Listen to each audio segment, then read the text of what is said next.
no mataste a tu hija en el aborto. ¿Y qué desafío fue eso? Los diarios lo pusieron. ¿Cuántos saben que hay una batalla espiritual? No solo en Washington, en muchas partes del mundo. Está también la manifestación gay, el movimiento homosexual.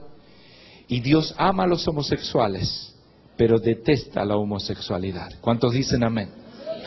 Tú ten cuidado de no odiarlos, sino de amarles y orar por ellos para que venga un avivamiento y se conviertan al verdadero Dios.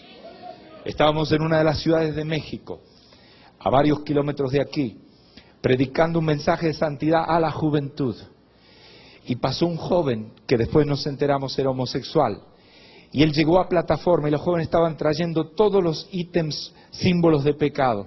Traían drogas, traían pornografía, fotos pornográficas. Lo que trajeron de malo lo traían a la plataforma.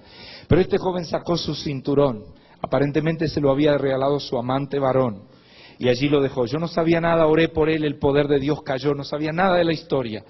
Unos meses después mi esposa recibe un email a la dirección de nuestro ministerio. Y dice, pregúntele por favor al pastor Sergio si se acuerda quién soy. Soy el que dejó el cinturón en la plataforma.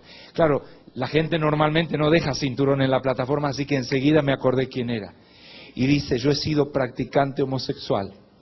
He vivido en pareja homosexual por años. Pero cuando escuché de que hay una santidad completa, yo creí, mira, si le predicaba santidad parcial, quizá ese joven se volvió homosexual a la casa. Pero cuando le dijimos, tiene que ser 100% puro para Dios, ese joven salió del asiento y se entregó a Jesucristo y dejó la homosexualidad, renunció a su pecado. Meses después nos dice, pero yo necesito ahora saber cómo se sigue esto, porque no sabía nada de la religión cristiana. Entonces mi esposa comienza a mandarle, le empezamos a mandar emails. ¿Y qué es esto? ¿Y qué es la iglesia? Y tienes que asistir a una. Y consiguió una iglesia. Y en la iglesia consiguió una joven. Y se enamoraron. Y se casaron. La familia contraria totalmente a que se casara porque lo quería bien mundano al joven. Aparentemente no protestaban cuando estaba hundido en la promiscuidad sexual. Pero ahora protestaban porque se quería casar por iglesia. Pero ellos decidieron, pidieron consejo y decidieron, sí, nos vamos a casar con la bendición de Dios. Toda la familia inconversa vino a esa boda y Dios empezó a hacer obra con ellos. Ahora último, cuando mandamos nuestra última carta circular de este mes pasado, pusimos una foto de un bebé. Ese bebé es de este joven que hace tiempo atrás se convirtió a Jesucristo y dejó la homosexualidad. Él dejó esa carrera de muerte para vivir una carrera de vida. Ahora no me extraña que su próxima pregunta... Dale un aplauso a Jesucristo, Él se lo merece. Gracias Dios por lo que tú haces.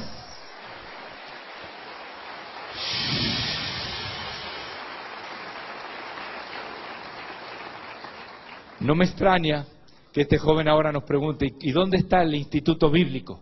¿Y cómo se puede ser predicador del Evangelio? Mira, hemos visto jóvenes que se han transformado, pero yo los veía, me los tenían que presentar porque ya no los reconocía.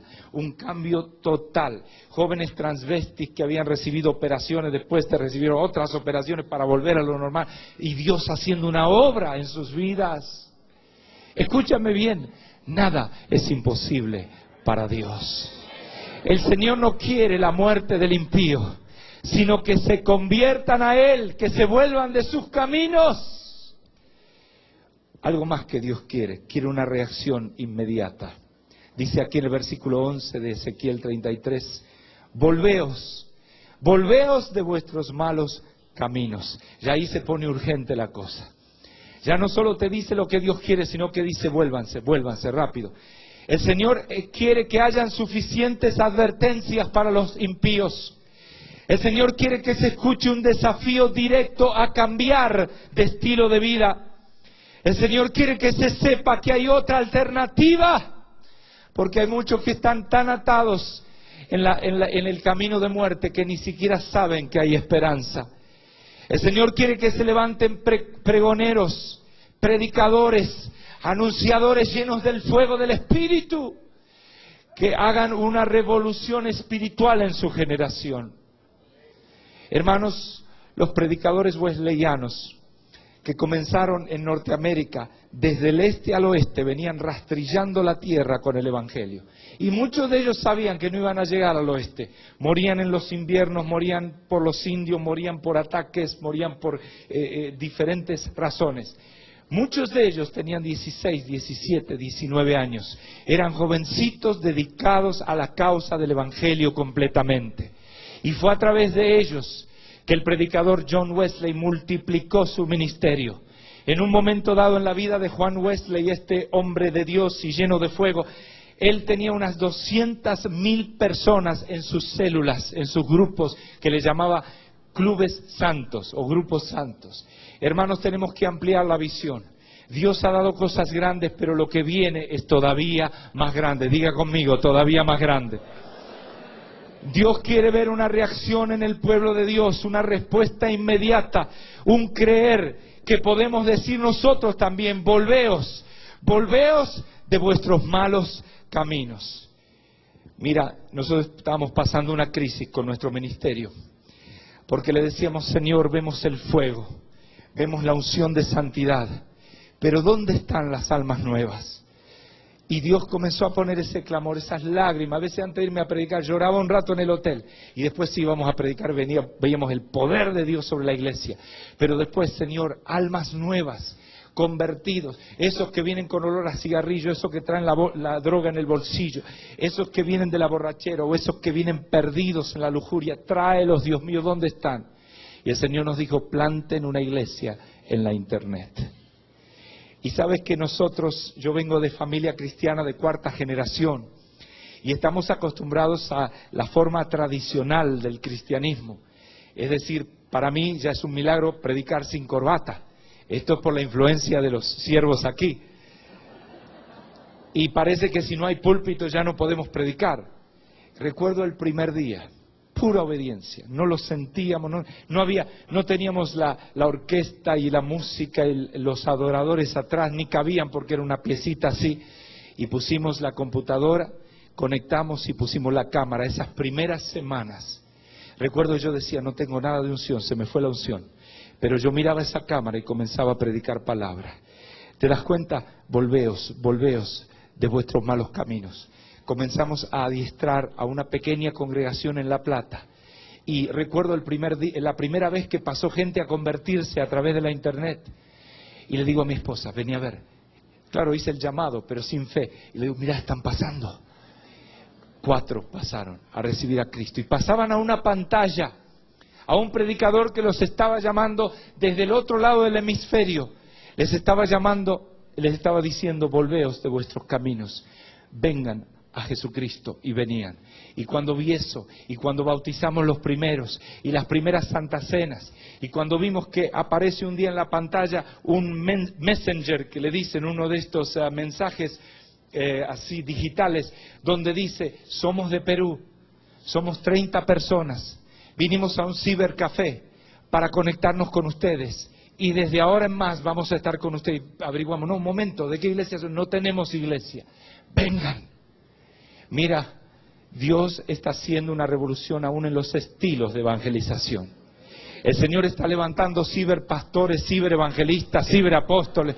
El Señor está levantando una generación de Juan el Bautista que van a predicar en todos los lugares. Gracias a Dios. Jesús. Y van a ir con un sentido de urgencia en el mensaje. Ya no va a ser una pasividad: bueno, si te convertís bien y si no también. No, conviértete. Esto es importante. Si ellos ven la pasión de Dios en nosotros, muchos de ellos van a venir a Jesucristo. Recuerdo el día que mi niño de 4 años se me perdió en la playa. Solamente 15 minutos. Yo creí que esos 15 minutos me moría. ¿Cuántos experimentaron algo así? Se te escapó tu nene en un supermercado y mientras que ibas dando vuelta a la góndola, tu corazón se detenía, no tenías oxígeno hasta que lo podías encontrar. De la misma manera el Señor está buscando por sus hijos que se han perdido, por sus criaturas que están allí perdidas. Es un Dios de amor. Hermanos, este congreso viene no solo con la liberación del pecado, contra el pecado, no solo con la plenitud del Espíritu Santo en tu vida, sino con una unción para ganar las almas y traerlas al camino de Jesucristo. Esa es la verdadera santidad.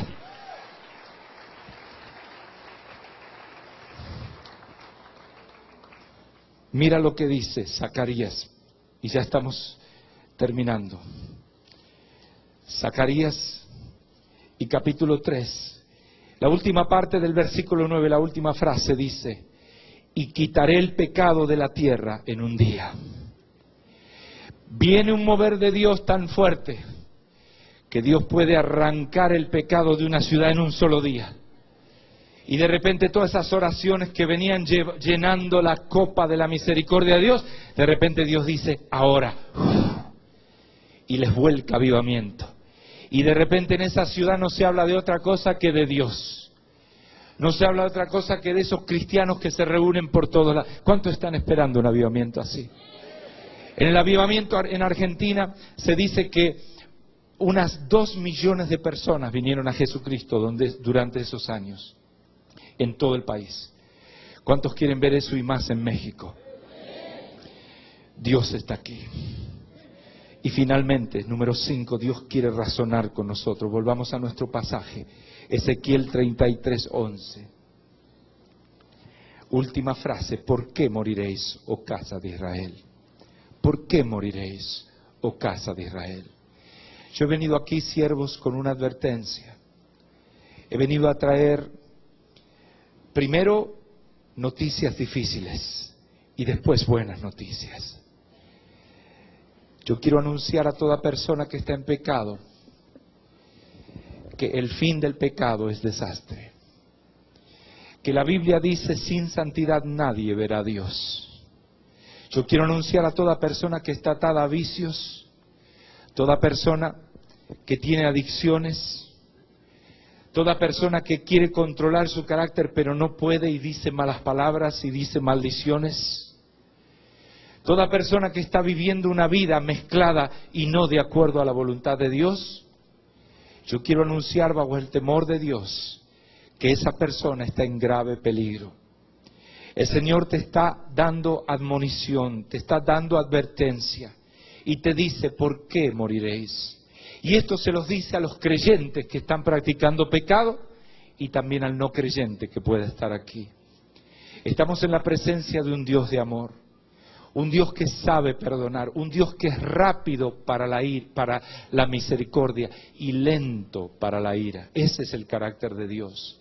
Y Dios está por abrazar a personas, pero el Señor me reveló, mostró a mi corazón y confirmó varios días de que habrían aquí personas cuyas vidas no están andando de acuerdo a su voluntad. Y que Él haría una invitación para que puedan venir y entregarse al 100% a la voluntad de Dios. Si tú quieres vivir en santidad el resto de tu vida, no es un sueño imposible, pero tú tienes que salir de tu asiento, tienes que venir a este lugar, a estos altares, humillarte en la presencia del Señor y decirle: Dios mío, yo sé que tú vives y que no quieres mi destrucción, sino que me vuelva de mi camino malo, para que yo también pueda vivir. Señor, no quiero morir, no quiero desastre, líbrame de mi pecado. Hermanos, y si no, queda la advertencia. Muchos en aquel día dirán: Señor, tenemos un ministerio, podemos entrar al cielo. Y el Señor le dirá: mira, no te conozco porque hiciste maldades. Eres un hacedor de maldad. Pero Señor, ¿no te acuerdas que echábamos hasta fuera demonios en tu nombre? Fíjate que Jesús no niega eso, sino que dice: no te conozco porque hiciste maldad. Otros hasta sanidades profetizaban en su nombre. Lo que quiero decirte que si no hay santidad, ni el ministerio nos salva. Si no hay pureza sexual, pureza moral delante de Dios, no hay nada que nos puede salvar. Tenemos que venir a Él. Y la pregunta queda: ¿cómo viviremos? Yo siento el dolor de muchos que dicen: he caído en rebelión, he caído en ciertos pecados, he caído en ciertas costumbres que no son santas, y a causa de ellos soy consumido. ¿Cómo habré de vivir? Y el Señor te da la respuesta y te dice: yo vivo. Vivo yo, dice el Señor.